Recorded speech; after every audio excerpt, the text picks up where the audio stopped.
जोहार, मैं आनंद कुमार और आप देख रहे हैं जनमन की बात। दोस्तों, डुमरी के विधायक जयराम महतो पर एफआईआर दर्ज हो गई है। उनके ऊपर चंद्रपुरा थाना में मामला दर्ज हुआ है। इस मामले में जयराम महतो समेत 7 लोगों पर नामजद एफआईआर दर्ज हुआ है। इनमें जयराम महतो, संदीप महतो, तिलक महतो, नितेश, संजीत कुमार, राहुल पासवान और विनोद चौहान समेत 30 से 40 अज्ञात लोगों पर रंगदारी, अवैध कब्जा, चोरी और सरकारी कामकाज में बाधा डालने का आरोप लगा है। उन पर आरोप है कि उन्होंने बेरमो में सीसीएल के मकान संख्या D2 में अपने समर्थकों के साथ घुसकर अवैध कब्जा किया, वहां रह रहे प्रशिक्षु अधिकारियों को भगा दिया और उनके सामान या तो चोरी कर लिए गए या उन्हें फेंक दिया गया। जयराम महतो का वीडियो अब तक झारखंड के सभी लोगों ने देख लिया होगा। कैसी उनकी भाषा है, कैसे उनके तर्क हैं, ये सब आप लोगों ने देख लिया है। इस पर प्रतिक्रियाएं भी बहुत सारी आ रही हैं, तो मैं आपको एक एक करके इन प्रतिक्रियाओं से अवगत कराऊंगा और फिर हम झारखंड के 2 वरिष्ठ पत्रकारों के साथ, 2 संपादकों के साथ चर्चा करेंगे और जानने की कोशिश करेंगे कि आखिर अपने आप को क्रांतिकारी कहने वाला, अपने आप को मॉडर्न भगत सिंह कहने वाला एक युवा, जिस पर झारखंड की आंखें टिकी हैं, जिसको अनेक युवा अपना रोल मॉडल मान रहे हैं, वो अचानक क्रांतिकारी से कब्जाधारी कैसे हो गया। फेसबुक पर द फॉलोअप के पत्रकार संजय रंजन ने लिखा है जयराम महतो के बारे में। संजय रंजन एक प्रखर पत्रकार हैं, बेबाक अपनी बातों के लिए जाने जाते हैं और उनका चैनल झारखंड में एक जाना माना चैनल हो चुका है, यूट्यूब चैनल। संजय रंजन लिखते हैं, जय राम हे राम, भाषा आंदोलन से शुरू हुई हक और अधिकार की लड़ाई अब अवैध कब्जे में अपनी हिस्सेदारी और वसूली में तब्दील हो गई है। बीती रात बेरमो से जो एक तस्वीर निकलकर सामने आई है, उस पर सिर्फ यही कहा जा सकता है, शर्मनाक, शर्मनाक, शर्मनाक। खुद की तुलना आंदोलनकारियों से करने वाले जयराम, माफ़ कीजिएगा, माननीय जयराम विधायक हैं भाई। रात 2 बजे सीसीएल के क्वार्टर पर कब्जा करने पहुंचे हैं, सिस्टम की सफाई करने उतरे थे, अब दलदल का हिस्सा बनने की लड़ाई लड़ रहे हैं। जयराम की बातों को सुनिए, सब बदल देने के आपके अरमान पर पानी फिर जाएगा। इन्हें भी जबरन कब्जा करना है। क्यों? क्योंकि बाकियों ने कर रखा है। कल ये कमीशन भी लेंगे क्योंकि बाकी भी लेते हैं। कल ये विचारों को ताक पर रखकर राजनीति भी करेंगे क्योंकि बाकी भी करते हैं। शर्मनाक है जयराम का व्यवहार। भाषा तो पहले ही खराब थी, गाली गलौज तो आम है, लगा जवान खून है। समय और जिम्मेदारी सब सिखा देगी, लेकिन जयराम पर तो अलग ही सनक सवार है। क्रांतिकारियों का नाम लेते हैं, संविधान की दुहाई देते हैं, भगत सिंह आइडल हैं, विनोद बिहारी महतो, निर्मल महतो का नाम लेते हैं। मत नाम लो रे भाई। ये बिल्कुल नहीं चाहेंगे कि उनको मानने वाला, जो अब माननीय भी है, वह भीड़ की सनक में अपने पुरखों का नाम खराब करे। माननीयों का काम भीड़ को दिशा दिखाना है, दिशाहीन करना नहीं। कब्जा हटाने गए पुलिसकर्मियों के घर और परिवार का एड्रेस पता करने की धमकी दे रहे हैं। साहब विधायक जो हैं, अब ये धमकी भी देंगे, कब्जा भी करेंगे, और जब बात बदलाव की जगह बाकियों से बराबरी पर आ गई है तो वसूली भी करेंगे। जय राम हे राम। जाने माने पत्रकार और कई अखबारों में संपादक रह चुके शंभुनाथ चौधरी लिखते हैं कि कोई जनप्रतिनिधि गुंडई पर उतर आए और कहे कि सर्वत्र गुंडई हो रही है, इसलिए उसकी गुंडई भी जायज़ है, तो यह कतई स्वीकार्य नहीं है। जनता ने आपको कानूनी तरीके से लड़ने के लिए चुना है, गुंडई से लड़ने के नाम पर गुंडागर्दी करने के लिए नहीं। तो जयराम महतो भले इस मामले में कुछ भी कहें, उनके समर्थक इस बात को सही ठहरा रहे हैं। तमाम जगहों पर जो जयराम महतो को लेकर पोस्ट हो रहे हैं, उनमें समर्थक कह रहे हैं कि फलाने ने कब्जा किया तो क्या सही था, फलाना माफियागिरी कर रहा है तो क्या सही है, फलाना कोयला चोरी करा रहा है तो क्या सही है। सवाल हमारा भी यही है कि अगर कोई कब्जा कर रहा है, कोई चोरी कर रहा है, कोई माफियागिरी करा रहा है, तो आप उसको ख़त्म करने के नाम पर आए हैं कि उसी का हिस्सा मांगने के लिए आ गए हैं। तो किस तरह से आंदोलन रास्ते भटकते आए हैं, किस तरह से क्रांति के नाम पर कब्जे शुरू हो जाते हैं, और युवाओं को जो सपना दिखाकर नेता किस तरह से अपना उल्लू सीधा करने में लग जाते हैं। जिन आंखों में कभी क्रांति की चिंगारी होती थी, उन आंखों में असीमित पैसे की और सत्ता की भूख कैसे जग जाती है। इन सब पर चर्चा करने के लिए आज हमारे साथ हैं दो पत्रकार, दो संपादक, शंभुनाथ चौधरी और डॉक्टर विष्णु राजगढ़िया। ये दोनों प्रखर पत्रकार हैं, झारखंड की ज़मीन से ताल्लुक़ रखते हैं और झारखंड में कई अखबारों में, कई मीडिया संस्थानों में संपादक के पद को सुशोभित कर चुके हैं। तो आइए इनसे जुड़ते हैं और इनसे जानते हैं कि जयराम महतो जिस तरफ जा रहे हैं वो रास्ता किधर जाता है, और क्रांति की बात करते करते अचानक कब्जे की ललक क्यों जाग जाती है नेताओं को। डॉक्टर विष्णु राजगढ़िया हमारे साथ हैं और हमारे साथ शंभुनाथ चौधरी जी भी हैं। तो दोनों जाने माने चेहरे हैं। तो इनसे जानेंगे कि आखिर व्यवस्था परिवर्तन की राह पर निकला हुआ एक युवा जो अपनी उसी क्रांति की जो आग उसके चेहरे में, उसकी आंखों में दिखाई देती थी, अब उसकी आंखों में सत्ता की भूख दिखने लगी है, पावर दिखने लगा है, और अब वही करने निकल पड़ा है जिसके खिलाफ उसने अभियान शुरू किया था, यानी अवैध कब्जा, कोयला तस्करी और तमाम तरह की चीजें। तो सबसे पहले डॉक्टर विष्णु राजगढ़िया से जानना चाहेंगे कि ये जो क्रांति है, वो भटक क्यों जाती है सत्ता मिलने के बाद? खास करके आप तो काफ़ी दिनों से हैं और आप तो देश में भी, देश के भी कई आंदोलनों के ऊपर आपका अध्ययन है, रिसर्च है। तो ये क्या ऐसा क्यों हो जाता है कि कोई आदमी एक लेके लक्ष्य निकलता है, लेकिन जैसे ही उसके हाथ में पावर आता है, उसकी राह भटक जाती जी, धन्यवाद आनंद जी। आपने बहुत ही अच्छे विषय के ऊपर में, बहुत ही ज़रूरी विषय के ऊपर आज ये चर्चा की है, और मुझे लगता है कि किसी भी चीज़ को क्रांति या बगावत कह देने में थोड़ी-सी हम लोगों को जल्दबाजी से बचना चाहिए, क्योंकि क्रांति जो है, वो अगर क्रांति की हम बात करेंगे तो हमें भगत सिंह की जो किताबें हैं, भगत सिंह के जो विचार हैं, या उस तरह के जो दुनिया के जो बड़े क्रांतिकारी लोग हैं, जिन लोगों ने कुछ करके दिखलाया है, उनके आदर्शों, उनके जीवन के बारे में हमें देखना समझना पड़ेगा, और हमें ये जानना होगा कि कोई कुछ अराजक जो कार्रवाइयाँ होती हैं, और कुछ भी बोल देना, या कोई भी अराजक तरीके से किसी भी चीज़ के ऊपर में एक असंतोष की बात करना, वो क्रांति नहीं है। क्रांति के पीछे एक बहुत ही सुविचारित और सुचिंतित और लंबे समय तक चलने वाली विचार, और उसके लिए पूरी रणनीति और उसकी पूरी प्रक्रिया, और उसमें उसके उसके जो साधन हैं और उसके जो तरीके हैं, उनको लेकर के शुद्धता, उन सारी चीज़ों की आवश्यकता होती है।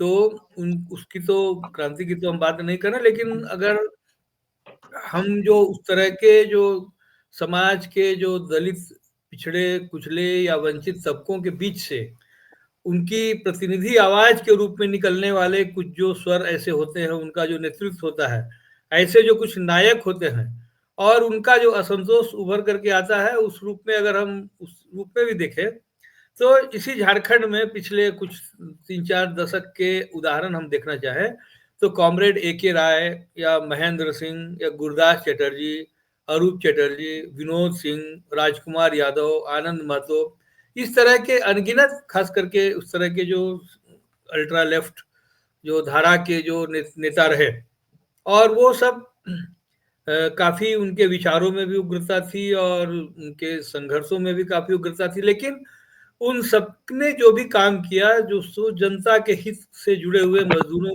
से, ग्रामीण समुदाय के हित से, काफ़ी एग्रेसिव मूवमेंट था उनका, लेकिन अवैध चीज़ों का कभी उन्होंने समर्थन नहीं किया। कभी आप नहीं देखेंगे कि इन लोगों ने, इनके समर्थकों ने, इनके कार्यकर्ताओं ने कोई इस तरह की अराजक कार्रवाई की हो, अवैध गतिविधियां की हो। ठीक है, जो नक्सल मूवमेंट का भी जो एक इतिहास रहा है, जिसमें कि वो उनका नक्सलबाड़ी का ये जो सीपीआईएमएल की जो धारा है, वो नक्सल मूवमेंट से निकल करके आती है, उसका पार्ट है।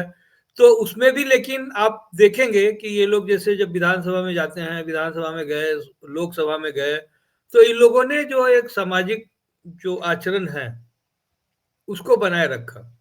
और दूसरी तरफ में आप जैसे दिल्ली का उदाहरण देखेंगे, दिल्ली में भी जैसे अरविंद केजरीवाल वगैरह, जिनको आजकल हम लोग, कुछ लोग जिनको अर्बन नक्सल कहते हैं, तो उन लोगों ने भी जो व्यवस्था परिवर्तन के जो रास्ते लिए, जो भी इस तरह की ताकतें हैं और जिनको सफलता मिली है, तो उन सब ने जो भी काम किए, अगर उनके आंदोलन में उग्रता भी है, उनकी बातों में अगर उग्रता है, विचारों में उग्रता है, वो उनके व्यवहार, उनके विचार, उनके सिद्धांत, उनके आदर्श, सब में वो चीज़ दिखती है। और वो कहीं से भी उसमें इस चीज़ की गुंजाइश नहीं रहती है कि जो उनके जो समर्थक हैं या उनके कार्यकर्ता हैं या उनके नाम पर कोई अवैध गतिविधि की जाए। अगर कहीं कोई दूसरे लोगों ने अगर कब्जा करके रखा हुआ है सीसीएल के या सरकारी संपत्ति के ऊपर में, क्वार्टर के ऊपर में, तो आप भी उस पर कब्जा करें और आप ये कहें कि नहीं साहब उसको खाली कराओ, तो हम खाली कराएंगे। तो मुझे लगता है कि जयराम महतो में अगर नौजवानों को सचमुच कोई उम्मीद दिख रही है, तो उन्हीं नौजवानों को सबसे पहले जयराम महतो जी को ये संदेश देना चाहिए कि आपसे हमें उम्मीद है, लेकिन आप अपनी गतिविधियों में संतुलन लाने की कोशिश करें, ताकि आप लंबे समय तक अपने एक अच्छे उद्देश्य, जिस उद्देश्य के लिए डुमरी की जनता ने आपको विधानसभा में भेजा है, विधायक बने हैं, तो उस उद्देश्य को आप पूरा कर सकें। ये और मुझे लगता है कि जल्द ही उनको भी इस बात का मतलब समझ में आना चाहिए, और अगर उनमें संतुलन आ जाएगा तो निश्चित तौर पर वो एक अच्छे जननेता के रूप में सामने में आ सकते हैं। धन्यवाद। शंभू जी से पूछना चाहेंगे, आपने एक पोस्ट भी किया है कि अगर कोई जनप्रतिनिधि गुंडई पर उतर आए और कहे कि सर्वत्र गुंडई हो रही है, तो उसकी गुंडई जायज है, यह स्वीकार्य नहीं है। बात आप बिल्कुल सही कह रहे हैं कि दूसरे की गुंडई को जस्टिफाई करने के लिए खुद गुंडागर्दी करना जरूरी नहीं होता है, खास करके इसमें जयराम इन्होंने महतो को। नाम तो नहीं जी, लिखा। ये उनकी जो पोस्ट तो मैंने देखी, ये तो उन्होंने किसी का नाम तो नहीं लिखा उसमें, आप इसको कैसे जोड़ रहे हैं उसके साथ में? क्योंकि देखिए हम लोग इतना तो बुद्धि है कि थोड़ी बहुत घटनाओं को रिलेट कर सके आपस में, तो खैर वो अलग विषय है। इन्होंने पोस्ट जो किया है, मैं तो जयराम महतो का नाम इसलिए ले रहा हूँ क्योंकि जो शंभू जी की जो पोस्ट है वो उन पर फिट बैठती है अभी आज के समय में। हाँ, ये तो जयराम महतो के दो रूप हमको देखने को मिलते हैं। जब वो दूसरों को उपदेश दे रहे होते हैं, तब तो वे भगत सिंह की बात करते हैं, व्यवस्था को बदल देने की बात करते हैं। लेकिन अपनी जब जहाँ खुद की बात आती है, तो उनसे टॉलरेट नहीं होता। चाहे वो नाजिर को धमकाने का मामला हो, पटक के मारेंगे, मेरी बात नहीं सुनते हो, फ़ोन नहीं उठाते हो। चाहे वो विधानसभा के परिसर में पत्रकार को से भिड़ जाने का मामला हो, चाहे वो कल की घटना हो जब वो वहाँ बैठ गए थे और ये कह रहे थे कि पुलिस कैसे जबरदस्ती कर लेगी, एक-एक का घर का नाम, पता, एड्रेस खोजो, वर्दी जिंदगी भर थोड़ी पहने रखेगा। या कोयला चोरी का कर रहे थे, या पुलिस वालों और मजिस्ट्रेट को कोयला चोर बता रहे थे। क्या आपको लगता है कि जयराम महतो का ये जो जो दोहरा चेहरा है, कहाँ जाते दिखाई दे रहे हैं जहाँ की राजनीति में? नहीं, देखिए यही जिस उम्मीद के साथ माना गया था कि एक चेहरा जो है वो अपनी बदौलत जो है वो उभर कर सामने आया है, जिसने युवाओं के की आकांक्षाओं को स्वर दिया है। उनके भीतर जो आक्रोश है उसका वो प्रतिनिधि चेहरा बन उभरता हुआ दिख रहा था कि उसका प्रतिनिधि चेहरा है जयराम महतो। लेकिन अगर यही प्रतिनिधि है, आक्रोश की अभिव्यक्ति अगर इसी तरीके से होनी है, तब तो निराशा स्वाभाविक है। और नहीं, ठीक बात है। जयराम महतो कहते हैं कि हम में एग्रेशन है, पर ये एग्रेशन नहीं, ये तो एरोगेंस है। एरोगेशन एग्रेशन जो है वो किस बात पे, किस बात के लिए? भाई आपके आदमी ने अवैध कब्जा किया। हमारी जो जानकारी है जो भी है, वो मैनेजमेंट ट्रेनिंग को क्वार्टर आवंटित था, उनके जी, सामान निकाल कर बाहर फेंक दिए गए। खाली क्वार्टर पर कब्जे की बात होती तब भी थोड़ी बात समझी जा सकती थी, लेकिन अब तक की जो रिपोर्ट है या वहां के जो लोकल रिपोर्टर्स बता रहे हैं वो ये कि प्राथमिकी वहां में पे, भी यही लिखा हुआ है। हाँ, प्राथमिकी एफआईआर में में भी, जो हुई है उसमें भी वही बात। हाँ, हाँ, कि मैनेजमेंट ट्रेनिंग को अलॉटेड था, 4 लड़के थे वहाँ पे, लड़के ही होते हैं, मैनेजमेंट ट्रेनिंग जो है वो हम्म, नए-नए फ्रेशर होते हैं, तो उनको आवंटित था क्वार्टर, उनका सामान बाहर निकाल कर फेंक दिया गया, ठीक है, और उसपे कब्जा कर लिया गया। अब देखिए अगर कोई क्वार्टर में रह रहा है और उसका सामान अगर अगर ये बात सच है, तो उसका सामान निकालना, आप खाली क्वार्टर पे कब्जा कर लें तो थोड़ा फिर ठीक है, तब भी थोड़ा तर्क चल जाएगा कि हाँ, ये बहुत सारे क्वार्टरों पे अवैध कब्जा है, तो हमारे लोगों ने भी कब्जा कर लिया, आपको हटाना हो तो सब पे हटाइए, बात बराबरी की हो, तो सबका हटेगा तो हमारा भी हट जाएगा। लेकिन अगर कोई रह रहा हो वहाँ पे और आप जाके उस पे कब्जा कर लें, तो ये इसी इसी की बात करते हैं, तो ये इसी के लोग संज्ञा देते हैं, जो एफआईआर में धाराएँ दर्ज हुई हैं, गुंडागर्दी की जो धाराएँ दर्ज हुई है, वो यही है कि ये कृत्य जो है उसी तरीके से सामने आता है।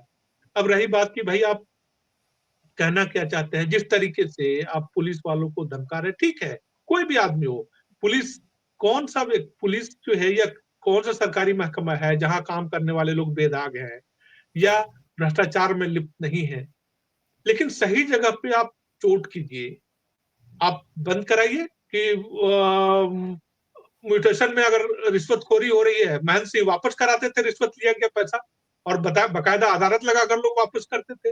सीओ आता था, कबूल करता था कि हमने पैसा लिया, पैसा जो जन अदालत में वापस करता था।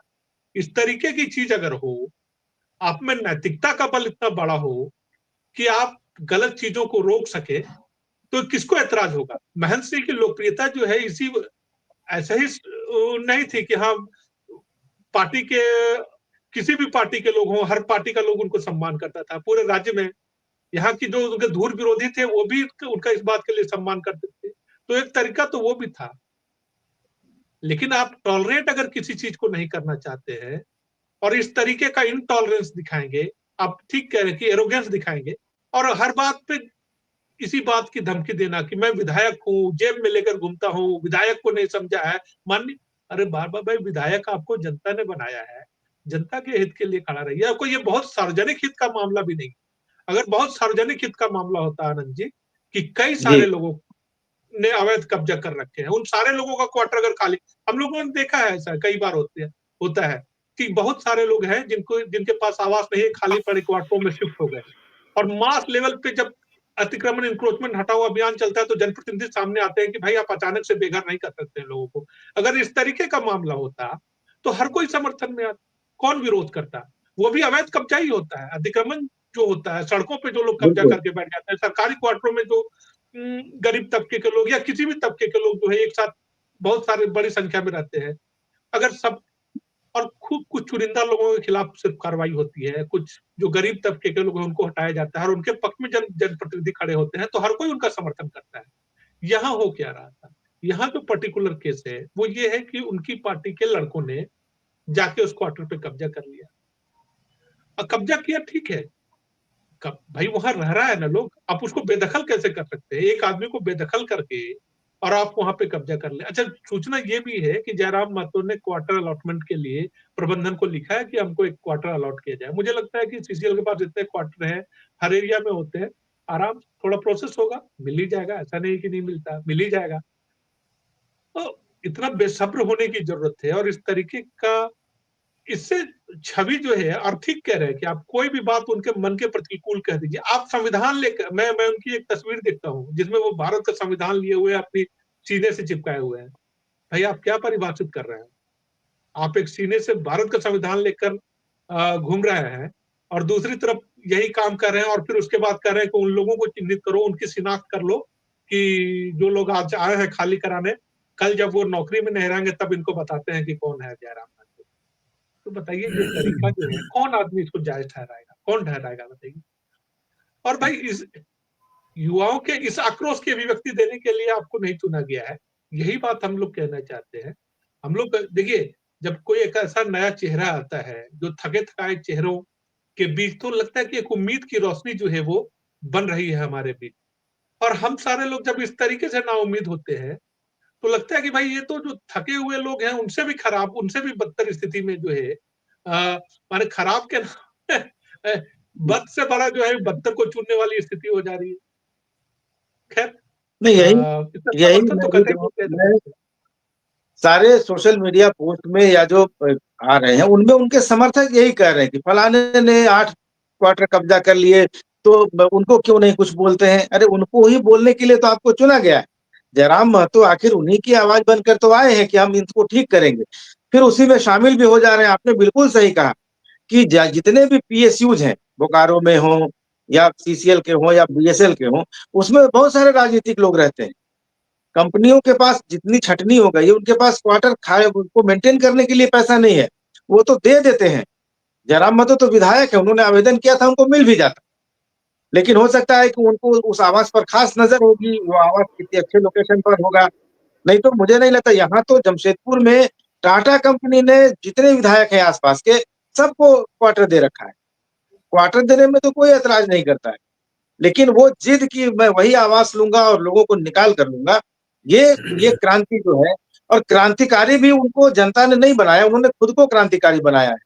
उन्होंने अपने जो सोशल मीडिया पेजेज़ पे लिख रखा है कि मॉडर्न एरा भगत सिंह, और वो कहते हैं, दावा करते हैं कि मैं झारखंड का चेहरा हूँ। क्या झारखंड का चेहरा ऐसा होना चाहिए? विष्णु जी से पूछना चाहेंगे, एक एक चेहरा केजरीवाल का है, जो अन्ना आंदोलन से निकल कर आए, जिन्होंने बदलाव की बहुत सारी बातें कही, उनके साथ एक मूवमेंट था, वो मूवमेंट कितना सफल हुआ, नहीं हुआ, ये एक अलग चर्चा का विषय है। लेकिन केजरीवाल आज कहाँ खड़े हैं, और जयराम महतो जिस तरह से निकल कर आए, जिस उम्मीद से उनको लोगों ने वहाँ तक पहुँचाया है, उन क्या आपको लग रहा है कि वो कुछ बदलाव ला पाएँगे, या जिस जिस विवाद के भंवर में अभी से फँस गए, और उनको लगता है कि विधायक बन जाना ही बहुत बड़ी उपलब्धि उनके लिए है, कहाँ तक जा पाएँगे? नहीं देखिए, बहुत अच्छा सवाल आपने किया। ये जो आक्रोश की अभिव्यक्ति जिसकी बात अभी भाई शंभू जी कर रहे थे, जो आक्रोश की अभिव्यक्ति का क्या मतलब होता है? आक्रोश की अभिव्यक्ति कोई अराजक तरीके से नहीं हो सकती है। वो जो अराजक, अगर आप कोई ऐसी गतिविधि करते हैं जो कि कानून विरोधी है, और कानून को अपना काम करना चाहिए, कानून की जो एजेंसीज़ हैं, कानूनी एजेंसी, जैसा कि आपने भी अभी चर्चा की संविधान को हाथ में लेकर के, तो संविधान को, या हमने देखा है कि संसद के में भी जो माथा टेक करके जो लोग जाते हैं, उनको संसदीय परंपराओं के बारे में वो कितने गंभीर है, या संविधान की बात करने वाले लोग। तो आप संविधान, अगर आपको संविधान के प्रति ज़रा भी लगाव है, तो आपको जो देश का जो कानून है, किसी भी तरह का कानून है, उस कानून को मानना ही भारत के संविधान के प्रति आपकी आस्था है। वो कानून चाहे स्थानीय पंचायत ने लागू किया हो, वो कानून चाहे स्थानीय वहाँ आपके क्षेत्र के किसी पीएसयू का कोई सीसीएल का एक ऑर्डर, सीसीएल के एक ऑर्डर का ऑर्डर, या नगर पालिका के ऑर्डर को मानना भी भारत के संविधान का ही दायरे में आता है। और अगर आपके संविधान के प्रति आपकी आस्था होगी, तो आपको हर तरह के कानून का आपको पालन करना है। लेकिन ये जो आक्रोश की अभिव्यक्ति की आप बात कर रहे हैं, तो हम लोगों ने जैसे एक दो वीडियो की, और मैं देखने का मुझे सौभाग्य प्राप्त हुआ, जिसमें कि जैसे एक कोई व्यक्ति मजदूर था, वो चुनाव के दौरान वो आया चुनाव में, और उसके बाद में वो जो कंपनी ने उसको शायद कोई बैठा दिया या कुछ उसके ऊपर में कार्रवाई की। तो वो जो पदाधिकारी हैं उसके जो एचआर के, उनको ये श्रीमान जी फ़ोन करके धमका रहे हैं, और कह रहे हैं कि चुनाव के लिए कोई आए हुए व्यक्ति को आप कैसे कार्रवाई कर सकते हैं। और वो सामने वाला, वो बेचारा अधिकारी है, बता रहा है कि नहीं, ये चुनाव के बाद में 3 दिन के बाद में या 2 दिन के बाद में ड्यूटी ज्वाइन किया है। तो ज़ाहिर है कि अगर चुनाव के नाम पर 1 दिन की छुट्टी, और उसके लिए 2 दिन 3 दिन या ऐसा अगर कोई भी अनुशासनहीनता की कार्रवाई होगी, तो कोई भी मैनेजमेंट जो है वो उसके ऊपर में कार्रवाई करेगा। और किसी भी विधायक को ये अधिकार प्राप्त नहीं है कि वो किसी भी अधिकारी को या किसी भी व्यक्ति को फ़ोन करके धमकाए।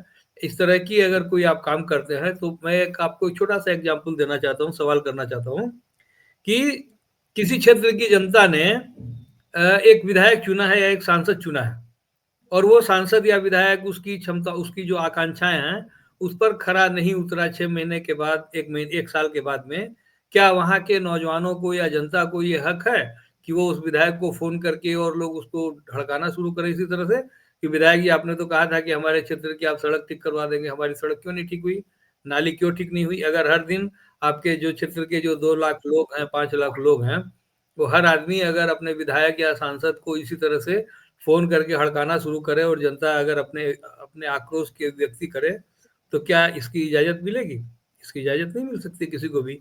आपको अगर अपने विधायक से, सांसद से अगर कोई शिकायत है, या किसी विधायक, सांसद को किसी पदाधिकारी से शिकायत है, तो उस पर उनको जो अधिकार प्राप्त है, वो अधिकार ये है कि वो विधानसभा में उस पर सवाल कर सकते हैं।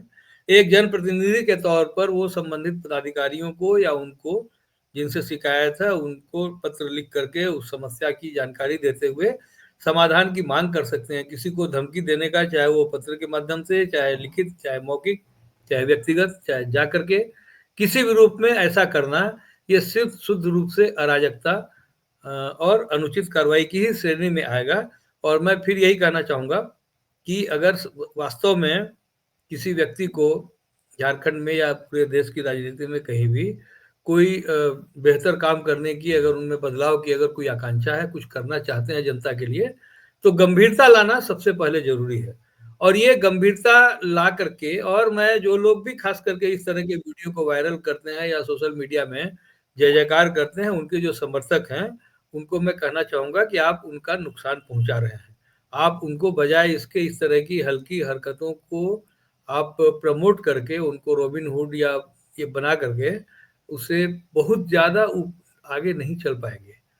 तो जिस वर्ग का वो प्रतिनिधित्व करना चाहते हैं, उन्हीं में, जैसे मान लें कि आप, अगर हम लोग रामटहल चौधरी की बात करें, तो रामटहल चौधरी भी काफ़ी लोकप्रिय नेता रहे हैं समाज के, उसी समाज के।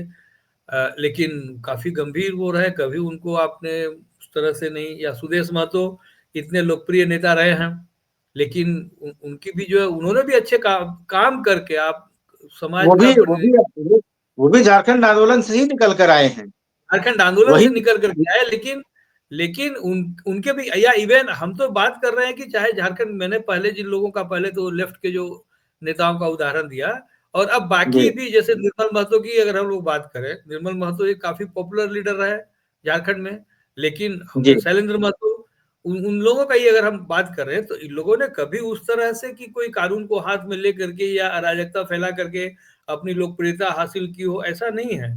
तो मुझे लगता है कि इसके पीछे एक कारण आजकल ये जो सोशल मीडिया, आपके हाथ में जो मोबाइल, और आप जो वीडियो बना करके, उस रील बना करके उसको जो वायरल कर देते हैं, तो शायद उसका भी कोई नशा होगा। लेकिन मुझे लगता है कि इस पर थोड़ा-सा लगाम लगे, उनके कार्यकर्ताओं, उनके समर्थकों का ही ये दायित्व है कि वो उनको एक बेहतर दिशा में लेकर के जाएँ, या उनको इसी बर्बादी के रास्ते पर ले जाएँ, उनके ऊपर है। अ, जयराम महतो देखिए अपने जो संबोधन करते हैं, जो बातें कहते हैं, उसमें बार-बार निर्मल महतो और सुनील महतो का ज़िक्र करते हैं। निर्मल महतो, सुनील महतो बहुत बड़े नेता थे जेएमएम के, और वो लोकप्रिय जयराम महतो जिस तरह की हरकतें कर रहे हैं उसकी वजह से नहीं थे। उन्होंने अपने स्वभाव से और अपने काम से अपनी छवि बनाई थी। मैं बताता हूँ, सुनील महतो जमशेदपुर के सांसद थे। उनका घर गम्हरिया में था, जमशेदपुर में उनको उनके पास एक आवास मिला हुआ था, और वो जिस दिन उनकी हत्या हुई थी, वो दूसरी बार वहाँ गए थे। यहाँ से करीब 50-60 किलोमीटर दूर है और दुर्गम इलाका है। एक बार आदमी चला जाता है तो 1 हफ्ते तक जाने के बारे में नहीं सोचता है। 2007 में जब ना रास्ता सही था, ना कोई जाने के लिए सड़क थी, दूसरी बार सुनील महतो उस क्षेत्र का दौरा करने गए थे। तो वो लोगों से जुड़ाव उनका था, पब्लिक कनेक्ट था, और वो चेहरा देखकर, जाति देखकर, नाम देखकर लोगों में भेद नहीं करते थे, वो सबके लिए सुलभ थे। तो जयराम महतो ने तो, मुझे याद भी नहीं कि उनको कभी साक्षात देखा हो। 2007 में सुनील महतो की हत्या हुई थी, 14 साल हो गए। जयराम महतो अगर आज 30 साल के भी हैं, तो 16 साल के युवा होंगे उस समय में। या जो उनके फॉलोअर्स हैं, जो उनके कार्यकर्ता, जो उनके समर्थक हैं, उन्होंने भी कभी नहीं देखा होगा।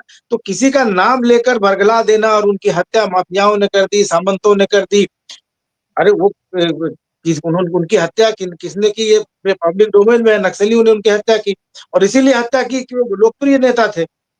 निर्मल महतो की हत्या अपराधियों ने की थी, वो झारखंड आंदोलन के एक बड़े नेता थे, यहाँ दबंगों के लिए खतरा बन रहे थे, तो उनकी हत्या कर दी गई। तो लेकिन वो लोकप्रिय क्यों हुए, इस पर जयराम महतो नहीं जा रहे हैं। वो एक सस्ती लोकप्रियता के लिए जो हरकतें कर रहे हैं, उसको बड़े लोगों से जोड़कर जस्टिफाई करने की कोशिश कर रहे हैं। शंभू जी से मेरा सवाल है कि इसके इस राह में खतरे बहुत हैं। भले जयराम महतो कहते हो कि मैं विधायकी जेब में लेकर घूमता हूँ, लेकिन उसी विधायकी की हनक भी वो दिखा रहे हैं। अगर वो विधायक नहीं थे, तो इतनी हनक भी नहीं थी उनमें। आपने देखा होगा कि विधायक निर्वाचित होने के पहले और विधायक निर्वाचित होने के बाद उनके स्वभाव में कितना परिवर्तन आया। लेकिन ये परिवर्तन घातक है।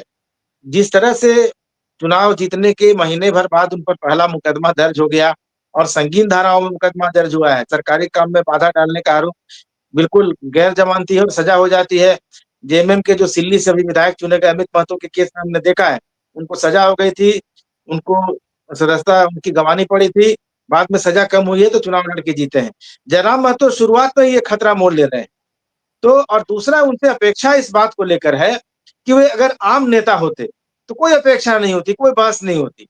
आम तौर पर नेता इस तरह की हरकतों के लिए बदनाम होते हैं, किसी का ज़मीन कब्ज़ा कर लिया, करवा दिया, किसी के खाली पड़े प्लॉट में घुस गए, ये आम बात है, इसमें कोई बहुत ज़्यादा दिमाग लगाने की बात नहीं। जयराम महतो से अपेक्षा इस बात की है क्योंकि वो जिस नैतिकता की, जिस शुचिता की, जिस क्रांति की बात करते थे और भगत सिंह का चेहरा दिखाते थे और संविधान सीने से लगाकर घूमते थे, इसलिए उनसे अपेक्षा है। तो आपको क्या लगता है कि इस धारा में चलेंगे जयराम महतो कितने दिन तक विधायक रह पाएंगे? मुझे तो अब इसमें संदेह होने लगा। नहीं, आप ठीक कह रहे हैं। देखिए, भगत सिंह से अपना उदाहरण पेश करना, भगत सिंह जो है इसी काम के लिए क्रांति थोड़े कर रहे थे, इसी की मैं हाँ, हाँ। अपनी उनकी क्रांति की तुलना आप अपनी क्रांति से कर लें, इसी क्रांति के लिए, अवैध कब्जे के लिए। और ठीक बात है। नहीं, अब मुझे एक याद और आता है तो एक मिनट रोकता हूँ आपको। भगत हाँ, सिंह ने जब सेंट्रल असेंबली में बम फेंका हाँ, तो भागे नहीं थे, भागे नहीं थे, उन्होंने गिरफ्तारी दी। उन्होंने अभी वकील रखने से इनकार कर दिया। उनको पता था कि देखिए फांसी होगी, उन्होंने क्षमा याचना नहीं की। जयराम महतो देखिए इलेक्शन के दिन जब नॉमिनेशन भर रहे थे, तो वारंट जारी हुआ था, उनको पुलिस पकड़ने पहुंची तो उन्होंने कहा कि वारंट नॉमिनेशन के बाद हम सरेंडर कर देंगे, हमको पकड़ लेना, गोली मार देना। उसके बाद ऐसा भागे की नजर नहीं आए लोगों को। तो भगत नहीं सिंह से देखिए, तुलना जी, जयराम भगत महतो सिंह देखिए, आदमी नहीं हो दो सकता है। तीन 2-3 घटनाएँ हुई हैं। आप याद होगा कि पिछले बार मोरहाबादी में छात्रों का प्रदर्शन था, संभवतः सीजीएल के ही मुद्दे पे था या किसी मुद्दे पे था। जी, वो मुद्दा मुझे याद नहीं आ रहा है, जो भी है छात्रों के सवाल पे प्रदर्शन था जिसपे देवेंद्र नाथ महतो पे लाठियाँ बरसी थी। सीएम हाउस के सामने आपको याद होगा। बुरी तरह बिल्कुल, जख्मी हो बिल्कुल। गए थे, दिल्ली में उनका इलाज हुँ, भी चला। जयराम महतो उस मुद्दे को उस प्रदर्शन में नहीं दिखे थे। अभी कुछ दिनों पहले जेएसएससी के दफ्तर में जो प्रदर्शन था, वहां भी जयराम महतो नहीं दिखे, जबकि पहले से ऐलान था कि हाँ 28 तारीख को वहां दिखे नहीं। जी, वहां भी पिटाई हो गई देवेंद्र नाथ महतो की। देवेंद्र नाथ महतो ने उनके साथ जो व्यवहार हुआ बिल्कुल गलत व्यवहार था। ये बात सही है कि भाई बढ़ रहे थे, उनको उनको पुलिस आराम से डिटेन कर सकती थी या पकड़ के ले जा सकती थी, लेकिन उनपे जबरन लाठी जो है दिखा कि उसको घसीटते हुए ले गई पुलिस, उनको पकड़ के बंद कर। वहां कहाँ चला गया आपका तेवर? जयराम महतो आप ही की पार्टी का वो कैंडिडेट है। तेवर तो यहाँ दिखना चाहिए था ना। यहाँ इस पुलिस के खिलाफ दिखना चाहिए था, इस कार्रवाई के खिलाफ दिखना चाहिए था। आप वहां पे आके जरा रोड पे धरना देते ना। रांची नहीं में एक घटना हुई थी, आइए ऐसा बयान रांची में। बयान भी नहीं आया उसमें कुछ तो इस तरह बयान का उनका। उसमें बयान जारी करते हैं, उसमें जयराम महतो दिखते नहीं है। सवाल उस पर भी उठ रहा है, लोग धीरे धीरे उनके संगठन में भी लोग सवाल उठा रहे हैं कि लाठियां जो है वो देवेंद्र नाथ महतो खाएगा या कोई और खाएगा। ऐसे मौके पर जयराम महतो नहीं दिखे, जो वाजिब सवाल है भाई। हम सभी लोगों ने देखा कि देवेंद्र नाथ महतो को पुलिस वाला जो है वो घसीट के प्रदर्शन करने के लिए वो आगे बढ़ रहे थे।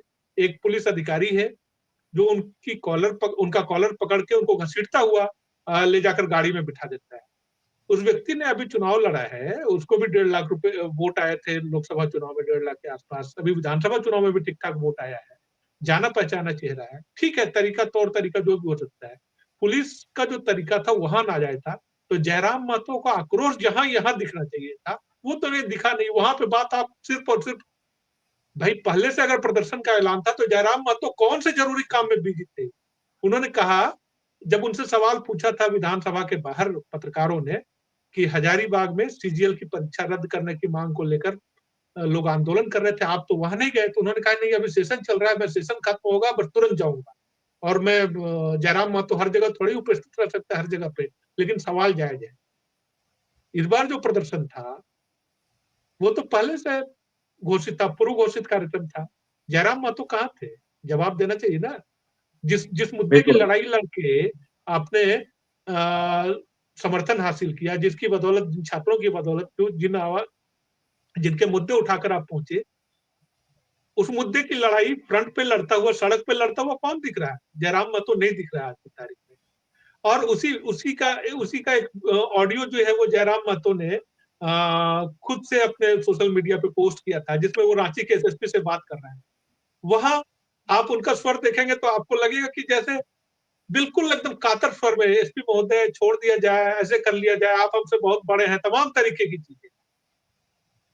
तो लेकिन अब वहां जहां अब क्वार्टर कब्जे की बात हो, जहां आपके समर्थक जो है भारी तादाद में मौजूद है, वहां जाके आप बहादुरी दिखा रहे हैं। और तो ये बड़ा मैंने कथनी में और कहनी में करनी में जो है वो बहुत अंतर दिखने लगा। और जो उम्मीदें हैं, मैंने शुरुआत में ये बात कही कि जिस उम्मीद के साथ, और ठीक आप भी ठीक कह रहे हैं कि भाई जयराम महतो पे सवाल क्यों उठ रहा है? क्योंकि आपने नाजायज चीजों की मुखालफत करके लोगों का समर्थन हासिल किया। आपने ये बताया कि आप उनकी सार्थक आवाज बनने की कोशिश कर रहे हैं। झारखंडी हितों के साथ जो अत्याचार हो रहा है, जो अन्याय हो रहा है, उसके खिलाफ आपने आवाज बनने की का एक मादा दिखाया, इस वजह से आपको समर्थन मिला। और अब उसके बजाय जो है, आपका एग्रेशन किन्हीं और चीजों पे दिख रहा है। आप दिखाइए उन मुद्दों पे अगर एग्रेशन हो, छात्रों के हित की लड़ाई लड़ी जाए, इससे किसको इनकार है और कौन समर्थन नहीं देगा? बहरहाल ये जो रास्ता उन्होंने अख्तियार किया है, बहुत उनके हित में होगा कि बहुत जल्दी, और मुझे लगता है कि उनके आस-पास के लोग हैं, ठीक कह रहे हैं विष्णु भैया, कि उनके आस-पास के जो लोग हैं उनको जिस तरीके से चढ़ा रहे हैं या पता नहीं इस तरीके से जो आचरण कर रहे हैं या उनके आस-पास के लोग उनको नुकसान पहुँचा रहे हैं। और इन बातों का समर्थन करके, इस तरीके का वीडियो वायरल करके और उनको बता के कि आप बहुत बहादुर हैं, आपने ठीक कर दिया।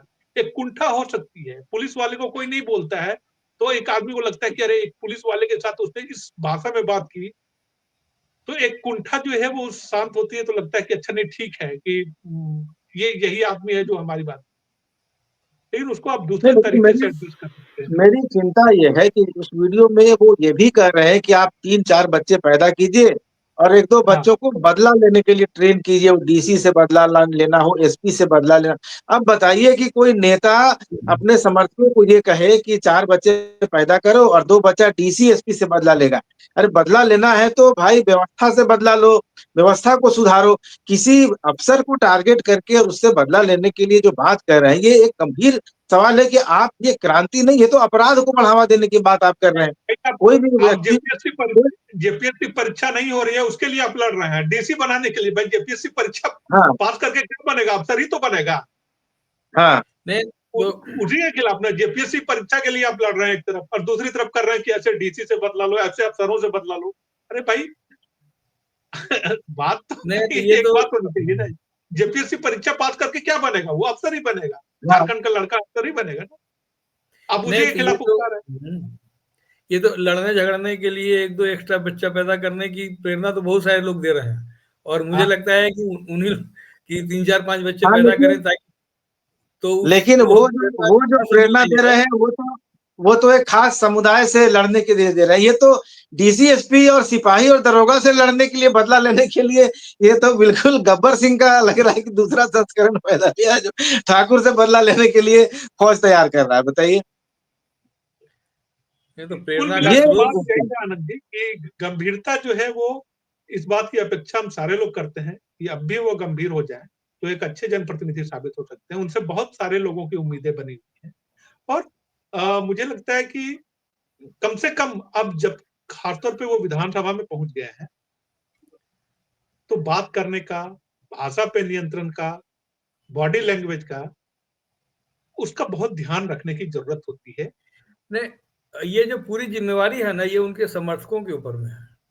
उनके समर्थक चाहेंगे तो उनको बेहतर रास्ते पे ले जाएंगे, और उनको समर्थक अगर नहीं चाहेंगे, अगर वो चाहेंगे कि इसी रास्ते पर चले, तो चल करके उनका बड़ा नुकसान भी पहुंचाएंगे, है ना। अच्छा तो बताइए, मुझे ये एकमात्र लीडर है, खुद से अपने आप को सीएम मटेरियल बताते हैं, बोलते हैं कि अरविंद केजरीवाल ने कौन सा आंदोलन किया। अरे भाई आप थोड़ा पढ़ लिख लीजिए भाई, आंदोलन का तरीका जो है थोड़ा पढ़ तो लीजिए कि क्या, किसने क्या किया। उन्होंने कहा पिछली बार जब पत्रकारों से कि अरविंद केजरीवाल आंदोलनकारी का बेटा नहीं है, मैं आंदोलनकारी का बेटा हूँ। झारखंड में हर व्यक्ति ने अपने अपने तरीके से झारखंड लड़ने की लड़ाई लड़ी, बिल्कुल। और अरविंद केजरीवाल अच्छे हैं, बुरे हैं, जो तमाम तरीके के हैं, लेकिन कम से कम इस बात के तो तुलना मत कीजिए कि उन्होंने आंदोलन नहीं किया। अरे उन्होंने जो आंदोलन किया अच्छा, वो चलो पब्लिक में। एक चलन ये भी हो गया है कि जैसे हाँ, आपका नाम देखा जाएगा और ये हाँ, किसी को नहीं पड़ा है कि आप कहाँ के हैं, तुरंत हाँ, आपको सर्टिफिकेट दिया जाएगा कि आप बाहरी हैं। बाहरी, हाँ, ये भी सब। ये भी एक, अरे भैया, जो आपकी आलोचना करेगा, जो आपके पक्ष की बात नहीं बोलेगा, वो तुरंत बाहरी डिक्लेयर कर दिया जाएगा। एक दो इस वीडियो कार्यकर्ताओं के में मैंने बाद भी कहा, इस अब उनके वीडियो के बाद भी कार्यकर्ताओं, हम, इस वीडियो में भी देखिएगा टिप्पणियां आएंगी कि सब बिहारी मिल गया है, देखिएगा इस तरह हाँ, की भी नहीं आएंगी। अब उनको पता ही नहीं है कि मैं 700 साल का खतियानी हूँ झारखंड का, 700 साल हाँ से तो मेरे पुरखे हैं यहाँ पे। आनंद नहीं, आनंद जी, आप जिन चीजों को इसके साथ में जोड़ रहे हैं ना, वो सारी चीजें राष्ट्रीय हम्म, राजनीति का हो चुकी है, और हम लोगों ने जो बचपन से हम जो तीनों लोग हैं, हम तीनों लोगों ने ही 5वीं क्लास से ही जो पढ़ना शुरू किया था कि भारत विविधता में एकता का देश है। तो विविधता में एकता और सर्वधर्म समभाव और सबको साथ में लेकर के चलना, वो जो बात थी, उस चीज़ को कुछ दिनों से जिस तरह से विखंडित किया जा रहा है, तो उसी का अंग ये भी है। वो अगर आप मान लीजिए कि धर्म के आधार पर या किसी भी क्षेत्र के आधार पर आप इस तरह की एक बार राजनीति के बीज बोएँगे, तो उसका असर हर जगह दिखेगा, है ना? फिर भाषा में भी दिखेगा, फिर क्षेत्र में भी दिखेगा, फिर उसी धर्म के अंदर भी दिखेगा, फिर वो अगड़े के अंदर में भी दिखेगा कि अगड़े की कौन-सी जाति ज़्यादा है और अगड़े की कौन-सी दूसरी जो जाति है, उसमें आपने अगर ईडब्ल्यूएस अगर लगा दिया है, तो उसमें ये भी दिखेगा कि ईडब्ल्यूएस का फ़ायदा कौन-सी जाति को ज़्यादा मिल रहा है ना? तो मुझे लगता है कि इन सारी चीज़ों का जो है ठीकरा इसके ऊपर में न फोड़ा जाए, इनको फ़िलहाल इनकी जो अराजक गतिविधियाँ हैं, उसी के लिए इनको टारगेट किया मतलब उन्हीं के लिए उनके कार्यकर्ताओं को, उनके समर्थकों को कहा जाए कि वो इन चीज़ों को रोकें और बाकी तो मान लें कि 4-5 बच्चे पैदा करने का मामला हो या क्षेत्रवाद का मामला हो, इसके तो जो राष्ट्रीय स्तर पर जो बुखार है, वो जब तक ठीक नहीं होगा, तब तक में ये लोकल वायरस भी ये सब चलते रहेंगे इस सब तरह के, है ना? तो चलिए आप लोग दोनों आए और बड़ी अच्छी चर्चा हुई और जयराम महतो के लिए हम लोग कोई उनके आलोचक नहीं, विरोधी नहीं है। हमारी हमारी मंशा बस ये है कि आप जो लक्ष्य लेकर चले हैं, जो जो अपने लोगों को जो सपना दिखाया, जो वायदे किए हैं, उस पर खरा नहीं उतरेंगे तो आप में और बाकी जो आम राजनीतिज्ञ है, जो मवाली से भी नेता बन सकते हैं, पत्रकार से भी नेता बन सकते हैं और बहुत सारे प्रोफेशन से लोग नेता बनते आए हैं। लेकिन जयराम उसमें महतो एक जिस चीज़ धारा को नहीं आनंद जी आप जो बोल रहे हैं उसमें मैं ये जोड़ना चाहूँगा कि जयराम महतो ने अब तक अपने इस तेवर के ज़रिए एक ऊँचा मुकाम हासिल किया है। झारखंड के वो विधायक बन चुके हैं विधानसभा में। अब अपने इस पद की गरिमा को समझते हुए अगर अपनी गंभीरता को बनाएँगे, तो निश्चित तौर पर उनके लिए आगे काफ़ी बड़ी ज़मीन तैयार है ना? जी। तो मुझे उम्मीद है कि जयराम महतो थोड़ा-सा इन सब चीज़ों से सीखेंगे और अपने आचरण में समर्थकों के दबाव में नहीं, अपने विवेक से आकर जिस जगह जो मुकाम उनको हासिल हुआ है, उसके अनुसार आचरण करेंगे। आप लोग दोनों आए और इस चर्चा को सार्थक बनाया। आपका बहुत-बहुत धन्यवाद। दोस्तों वीडियो अगर अच्छा लगा हो तो ज़्यादा से ज़्यादा लाइक कीजिए, शेयर कीजिए, अपनी प्रतिक्रिया दीजिए। चैनल को ज़रूर सब्सक्राइब कर लीजिएगा। धन्यवाद। धन्यवाद। नमस्कार।